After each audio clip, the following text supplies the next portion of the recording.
Okay, welcome to episode number 1 of a 8-part series. And in these episodes, I'm going to be walking you through the 8-stage process to body transformation. And now this is the process that I walk my clients through over their 12-week body transformation programs. And I kind of want to just give you an overview and use these next few episodes to walk you through the process so you got an idea as to what it's all about and maybe even give it a go yourselves. So each episode, I don't know how long they're going to last. I'm just going to walk through them real casually. There's no script here. I've just got the program in front of me and I'm just going to go through the process. Okay, so you guys get a good idea as to how it works, how body transformation with me works and how I help people change the way that they look and feel. Now, if you've seen a previous video, the 8 stages of body transformation, transform your body in 12 weeks, then I give you a real quick overview as to what each of those stages are. And like I just said, we're going to use the next 8 episodes to walk through each stage individually. Starting with number 1, of course, which is assessment. Now, assessment comes right at the start of any body transformation process. It's important to know where you're at in order to know where you want to get to and how you're going to get there. And when it comes to assessment, there's loads of different things that we are going to be measuring and that we are going to be tracking. Okay, so there'll be, when I have a client and when I take a client on, I give them a few different ways of taking this assessment. First of all, I will send them an assessment questionnaire. And this questionnaire will ask some questions about their lifestyle, it asks you questions about their exercise history, about their current diet. It will ask some questions about any injuries or illnesses they've had in the past or currently. It will ask them questions about their job, about their sleep patterns, about their goals, all sorts of things. It's kind of like 30 to 40 questions to get a really good idea as to who they are, what they're looking to achieve, and what their current lifestyle looks like. And just for that one questionnaire alone, I can get a really good overview as to what someone's life looks like and what they might need to do to achieve the goals that they have. But of course, we go deeper than this. I also set my clients a journaling task. So in the process of journaling, they are going to be writing down everything that they are consuming and everything that they are doing for about 7 days. I normally break this down hour to hour over those 7 days. So it's pretty intense, but that will be when they're sleeping. So they're writing down how long they've slept for. It will be when they're working and how long they're working for and what their work looks like. So we know how active they are, what they're doing in their spare time, in their social life, what they're eating, when they're eating, how much are they eating. Same with drink. And they will do that for 7 days or so. And this will give me a real opportunity to understand what their life looks like live, because they're monitoring it live, right? It's very well someone just writing down what they think they do every day. But actually seeing that in the flesh gives you such a greater, more accurate idea as to what their life might look like, which is very important when it comes to wanting to put these body transformation programs together. Just have a sip of tea.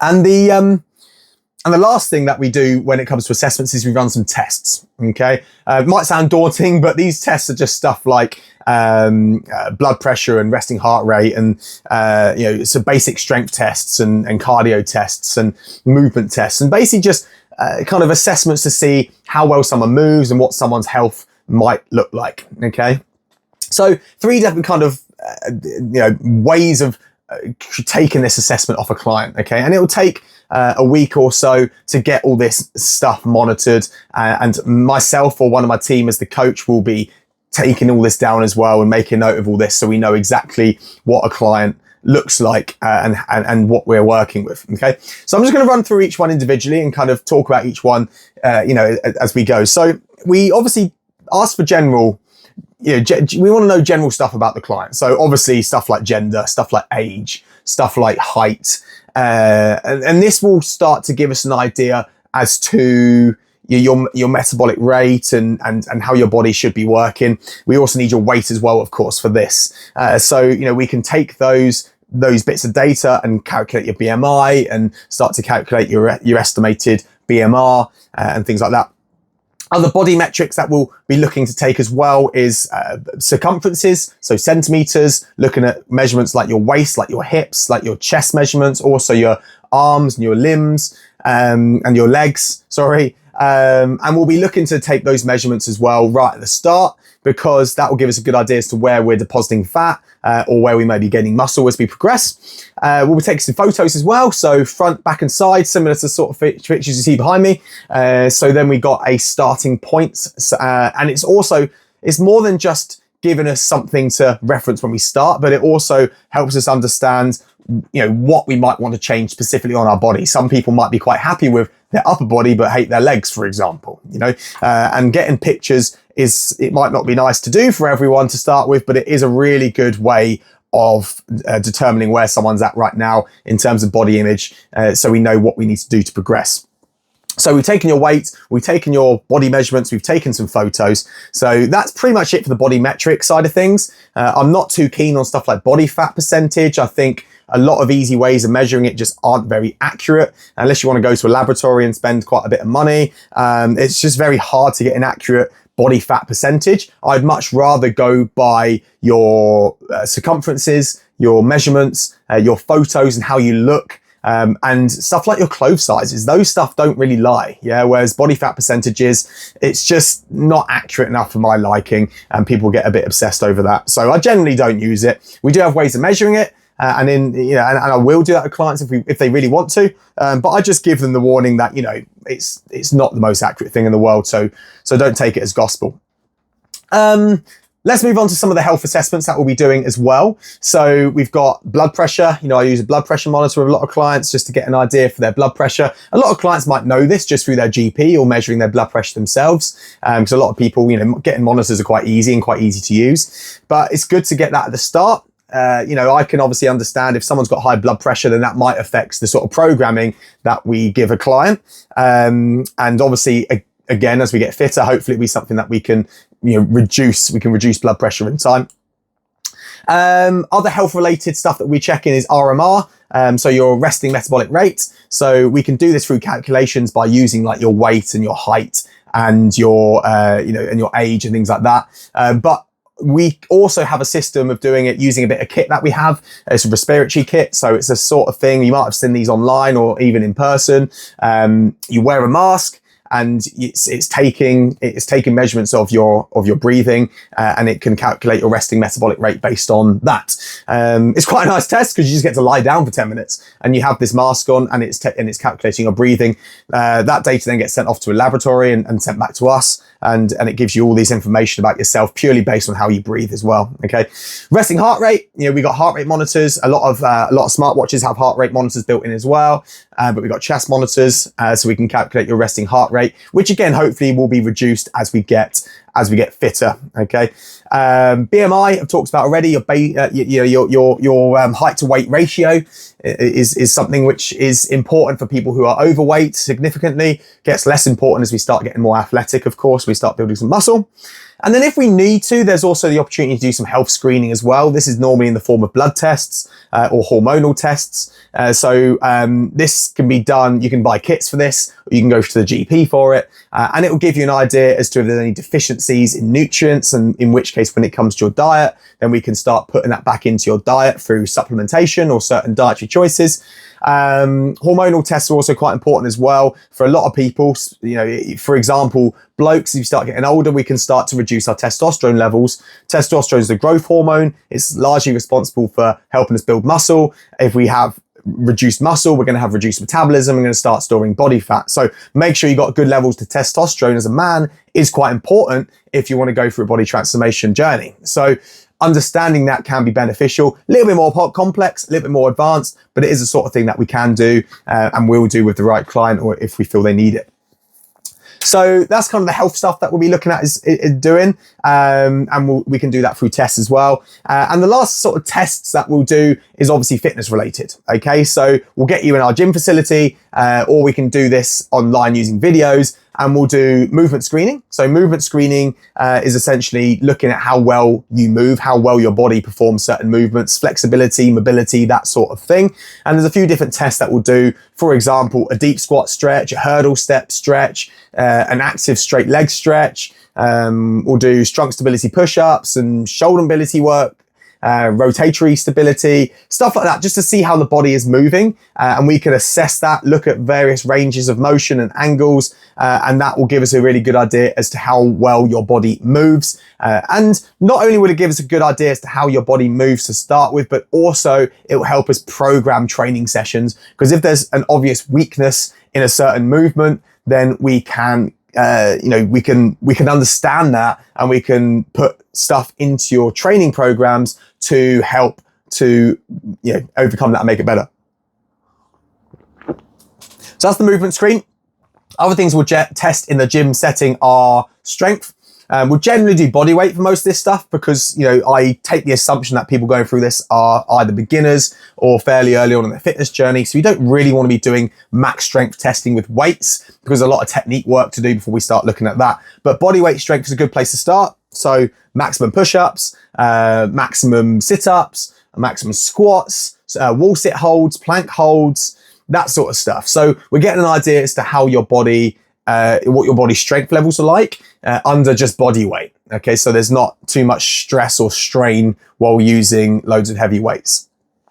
And then finally, the cardiovascular stuff is also important to do in the gym as well. So we're looking at things like your heart rate. We're looking at things like your VO2 max. Again, we could do this with respiratory masks, but it is a little bit more complex. So I like to use tests like the 3-minute step test, which is where you step up and down on a step for 3 minutes, monitor your heart rate at the end, and see what your heart rate's like. We can then compare that against charts, which compares you to your age group and your gender, and gives you a category as how good you are, essentially. The lower the heart rate at the end of that, and the faster it drops, then the fitter you are. Okay, if it's reading high and doesn't drop very quickly, then we've got some work to do. We can also do a walk test. Okay, so 1 mile or 1 kilometer on the treadmill, and again monitor the heart rate and monitor how quickly it takes you to do the mile. Okay, that's another sort of simple way of monitoring your cardiovascular health to start with. Okay. And that kind of concludes the testing that we'll do in the assessment phase. But there are other things that we'll learn about you as well through the form and through the journaling that we will be doing. First of all is diet. Okay, so we'll do the food journal, like I mentioned at the start. And the food journal, you'll be writing down everything that you're consuming over a 7-day period.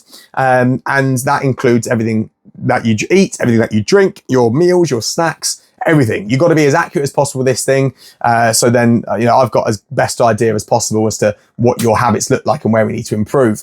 So you'll be writing down your breakfast, your lunches, your dinners, your snacks, your drinks, everything. Okay.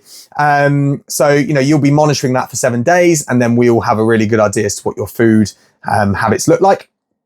Also, dietary requirements is important to know. If you're allergic to something, if you've got a certain way of eating, if you're vegan, vegetarian, pescatarian, if you follow a low carb diet, if you're gluten intolerant, if you're lactose intolerant, all that sort of stuff is important to know as well. Because when we start giving you food to consume or start giving you, sort of advice on what you should be eating, then it's important that we give you the right advice and don't give you advice on something that you just can't eat. Also preferences as well, guys, what you like to eat or what you don't like to eat, it comes in because it's when it comes to diet or in fact anything, it's got to be a process that you're happy to follow and want to follow.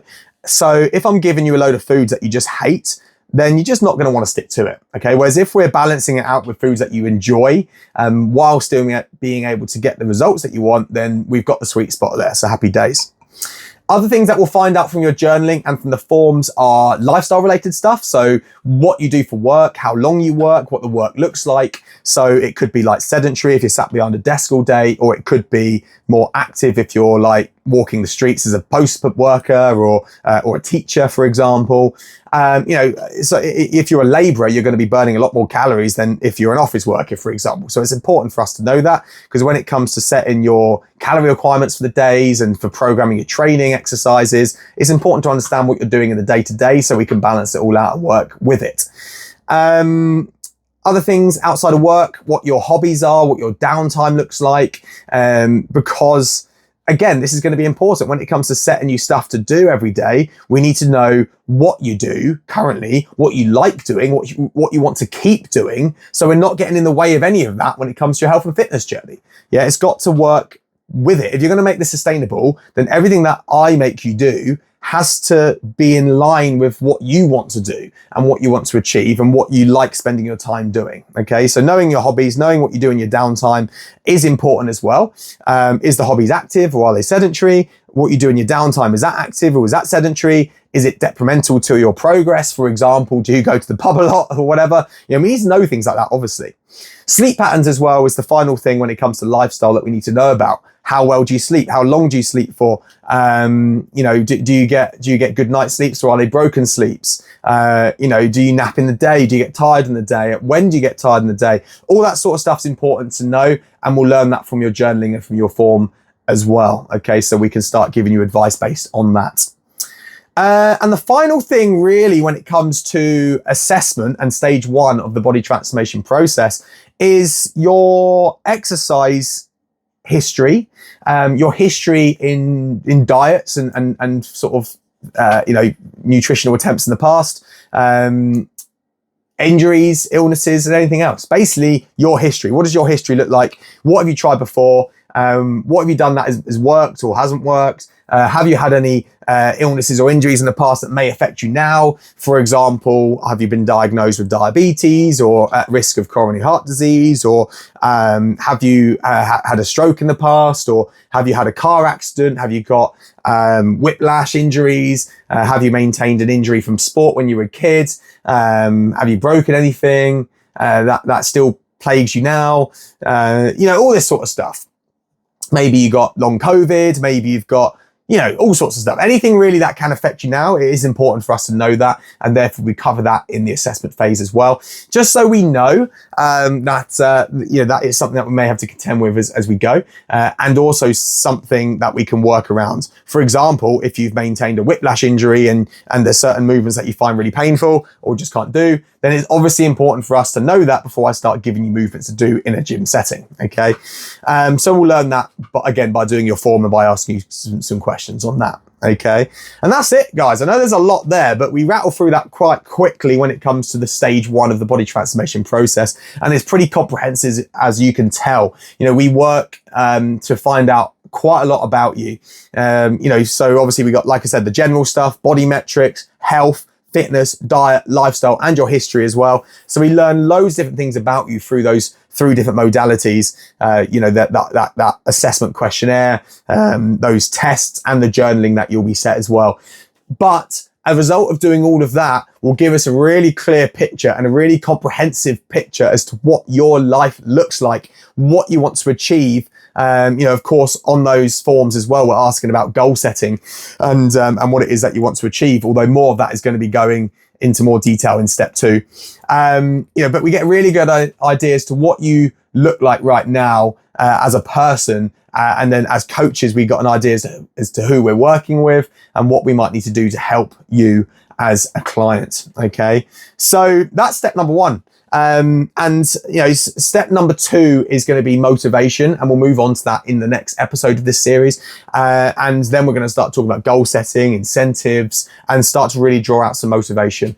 Okay, but the first stage of any journey is to understand where you are right now. If we don't know where we are right now, then it's very hard to then set a realistic goal and know what we need to do to achieve it. We must know where we are right now in order to know where we want to go and how to get there. Okay, so guys, I hope that's been valuable for you. If you've enjoyed that episode, then just drop a comment, let us know, give it a like, and like I say, next time I'm going to be moving on to stage number 2, which is motivation, in this 8-part series. All right, so until then, take care, and I'll see you soon.